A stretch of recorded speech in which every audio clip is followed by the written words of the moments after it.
موجودہ حالات میں امت پہ جو پریشانیاں ہیں، فلسطین کی مسلمان ہیں، لبنان میں ہیں، کیا قتل و غارت اور ظلم، اللہ اکبر۔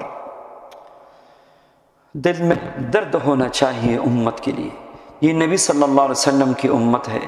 اس امت کے لیے نبی کریم صلی اللہ علیہ وسلم نے میدان عرفات میں رو رو کے دعائیں مانگی ہے، راتوں کو اٹھ کے رو رو کے دعائیں مانگتے تھے، دن کو دعائیں مانگتے تھے۔ یہ نبی صلی اللہ علیہ وسلم کی امت مرحومہ ہے۔ امت کے لیے دعا کیجیے۔ ہم کچھ بھی نہیں کر سکتے، دعا تو کر سکتے ہیں۔ دعاؤں سے تقدیر بدلتی ہے۔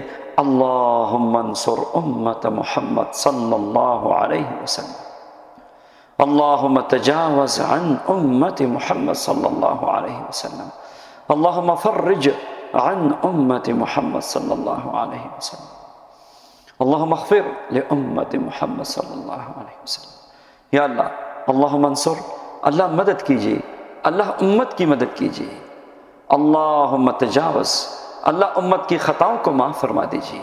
اللہم فرج، یا اللہ جو حالات اور پریشانیاں ہیں، اللہ امت کو ان پریشانیوں سے نجات نصیب فرما دیجیے۔ اللہ امت کے گناہوں کو معاف فرما دیجیے۔ اللہ کی قسم، یہ ایسی مبارک دعائیں ہیں کہ آپ کو اللہ کے محبوب بنا دے گی، آپ مستجاب الدعوات بھی بن جائیں گے۔ امت کے لیے دل میں درد رکھیے۔ موجودہ حالات میں ایمان کا تقاضا ہے کہ اس دعا کو بار بار مانگیے امت کے لیے۔